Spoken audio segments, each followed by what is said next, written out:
What are the worst parts of owning a Tesla? Are there any complete deal breakers? After more than 8 months with my first EV, this 2024 Tesla Model 3 Performance, I've had the time to test, review, and really enjoy the car. And while there is a lot to like about the car, I've also got quite the list of pain points. Let's get into it.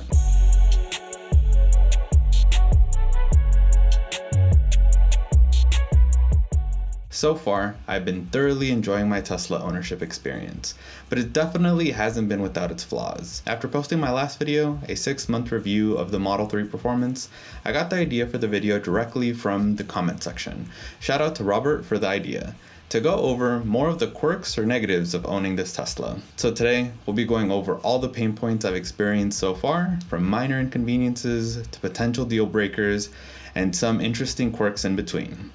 But before I go any further, I know that a lot of these issues have solutions or may not be as big of a deal to some people, while other things I might consider minor could be a complete deal breaker for others. My goal here is simply to be transparent.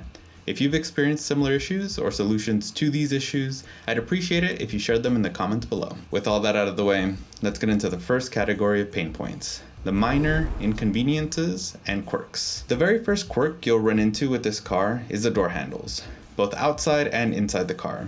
As a human-centered designer, how things are designed to fit the needs of people is something I'm thinking about every single day. And let me tell you, these door handles are anything but human-centered. In one of my intro to human-centered design courses, one of the very first concepts we were taught was this idea of affordances, which are defined by the Interaction Design Foundation to be characteristics or properties of an object that suggest how it can be used. It shows a user that an object can be interacted with. Don Norman, largely considered the father of user experience, said it best. When affordances are taken advantage of, the user knows what to do just by looking.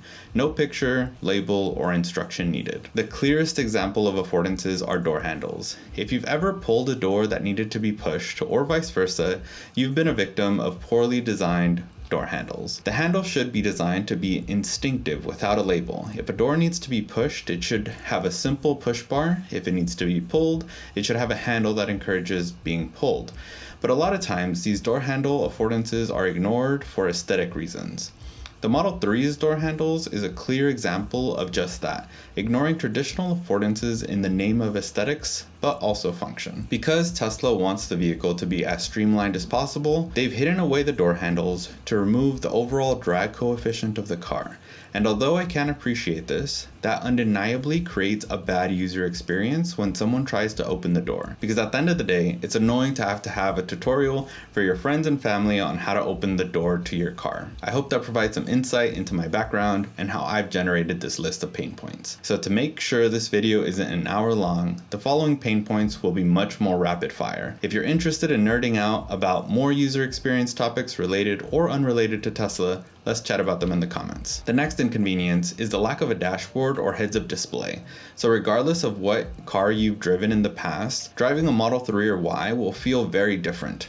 Instead of looking down for things like your speed or what gear you're in, you'll have to look to the right and slightly down. Yes, you get used to it, but it's unfortunate that Tesla decided to not even have something like your speed projected onto the windshield, like some other cars that do have dashboards. On that same vein, switching between drive, reverse, and park by swiping and tapping on a screen, like if you're scrolling on your phone, is a pretty strange interaction. Thankfully, auto shift from park really helps reduce the amount of times you have to swipe to switch gears these days. A lot of people have already talked about the turn signal buttons, so I'll just briefly mention that you do get used to them after a while, but I would have preferred for them to be physical buttons instead of capacitive buttons, which are more likely to not work properly. The ride height might also prove to be an inconvenience if you often drive in areas with potholes, speed bumps, or a driveway without a gentle slope. I've scraped the bottom of the car more times than I'd like to admit at this point because of my driveway and speed bumps in my area. The subscription model for premium connectivity and FSD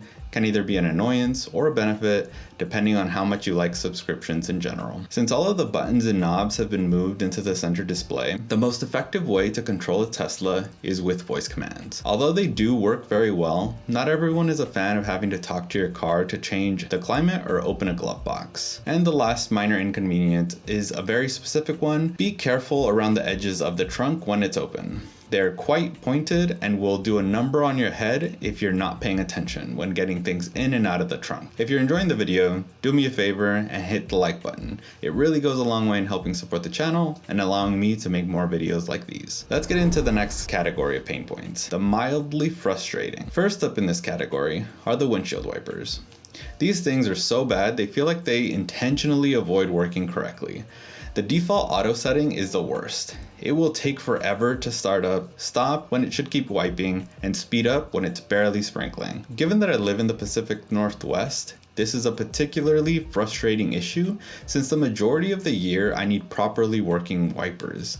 This means I'll usually switch from auto to one of the other wiper settings that's most appropriate when it starts raining, because that auto setting just can't be trusted. Phantom braking can also be frustrating as a result of Tesla's vision-only system. The vehicle will brake aggressively, seemingly out of nowhere, when the car thinks there's an obstacle in the road. As you can imagine, this can be very startling if you're moving at a high rate of speed. Thankfully, I've only experienced very minor phantom braking, and it wasn't anywhere near highway speeds, but can imagine the likelihood that phantom braking could cause an accident if it happens when a car is close behind you. Poor paint quality can also be very frustrating, especially when you buy a brand new car. You expect it to look and feel new for at least a while. Tesla has been known to have questionable paint quality for years now. I covered this topic in more detail in my 10 common mistakes to avoid video if you want to learn more, but the high level points are that the paint scratches easily, especially if you take it through an automatic car wash, and the paint is notoriously thin, as small rocks on the road can often strip the paint in very noticeable ways. Something that may be unexpectedly frustrating is the faster tire wear experienced with all electric vehicles. Due to the higher weight and instant torque available, you may be surprised by how quickly you need to replace your tires. To add insult to injury, tires rated for EVs are also more expensive, sometimes costing in excess of $1,200 for a set of 4 tires, with performance variants costing even more. On the topic of added costs, let's talk about insurance. Now, this is something that varies a lot and takes into account a ton of factors, from your age to where you live to driving history, and even factors whether you're married or not. So how much insurance is going to be exactly is hard to say, but according to MarketWatch, full coverage on a 2021 Tesla Model 3 will cost an average of $3,664 annually, or $305 per month. To fully insure my 2024 Tesla Model 3 Performance, my monthly payment is around $200 a month. If you're open to sharing, it'd be cool to see how much it costs to insure your Tesla in your state down in the comments. We can create a small database to compare our rates and see if we need to look into switching insurance providers. If you rely on superchargers to charge up your Tesla, you know how great they are. The seamless integration with everything from the navigation showing how many charges are available to not needing to enter any payment information to start charging, everything just works. Well, until it doesn't. So far, it's only happened twice to me, but going to a supercharger that the navigation confirmed was working fine, plugging in and seeing that the charging rate is super slow for no apparent reason can be frustrating, especially when there aren't many superchargers in your area. Navigating to another one may not be an option, so you're left to wait there charging a lot longer than you expected, which can really mess with your plans for the rest of the day if you had other things to do or places to go. If you made it this far, let me reintroduce myself. My name is Luis, and I have a background in human-centered design and engineering, which I use to share how tech can solve our problems and improve our lives. If that sounds like something you'd be into, hit that subscribe button and notification bell so you can stay up to date on all my upcoming videos. Now let's talk about the potential deal breakers. Thankfully, these are more anecdotal examples, as I haven't personally experienced all of these issues, but are worth mentioning as there are a lot of people that have experienced these problems. If any of these have happened to you and your Tesla, I'd be curious to hear about it in the comments. The first potential deal breaker is the likelihood, specifically on the Model 3 Performance, to have faulty rear motors that leak oil after aggressive turns, typically on racetracks. If you have a performance sports car with a dedicated track mode, you would think components like these would have extra attention applied to make sure they are robust and allow you to use the car for its intended use. Unfortunately, for some owners, this means a long wait time to get this issue addressed on their vehicles, but thankfully there has been enough documented cases that Tesla issued a service bulletin to confirm that this is an ongoing issue and how it should be fixed at Tesla service centers. Range anxiety may be one of the biggest deal breakers. There's no denying that range anxiety is very real and can be very stressful. I know firsthand the feeling and can say it does get better over time, but it also really depends on your unique situation. Do you have the option to set up at-home charging? Do you have reliable superchargers in your area? What does your work commute look like? Do you drive long distances? The answers to these questions will either increase or decrease your range anxiety day to day. Then add in other factors like the loss of range in cold climates and the inevitable battery degradation that permanently reduces range over time. Add this all together and it may simply be too much of a hassle to own a Tesla. Losing physical controls in the vehicle is also among the biggest complaints I hear about the interiors of Teslas. The solution Tesla created for this pain point is using voice commands, which I covered earlier, but that might just not be how you want to control your car. If you're firmly attached to your buttons and knobs, this might be a deal breaker for you. Another potential deal breaker is the fact that your service and repair experience will be largely based on where you live. If you experience issues with a Tesla and need to get it serviced, your service and or repair experience will vary wildly based on whether you live near a big city or not. Let's take my home state of Washington as an example.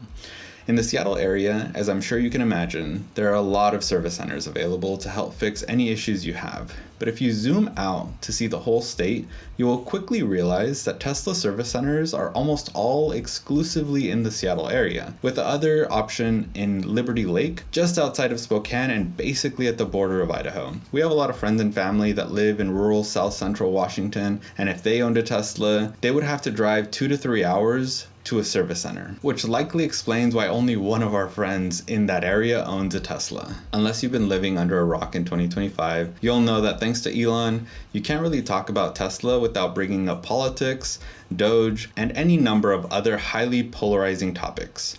Regardless of where your values and ideologies lie, there is an inherent association with Elon and Trump when you own a Tesla. At the time of recording in early May 2025, it's gotten so bad that people are vandalizing Teslas. The US Department of Justice is labeling these acts as domestic terrorism. Activists are protesting, and people are adding anti-Elon stickers to their Teslas to let others know they don't want to be associated with Elon. All this to say, this could be the ultimate deal breaker depending on where your politics lie. But let me know what you think. Would any of these issues keep you from owning a Tesla, or do the pros outweigh the cons? Let me know in the comments. Now, if you're still on the fence about Tesla, or just purchased one, check out this video where I go over 10 of the most common mistakes people make with their Teslas and how to avoid them. I'll also link my Tesla content playlist in the description if you want to see everything I've learned about the Tesla ownership experience so far. If you made it this far, I really appreciate you, and I hope you have a great day.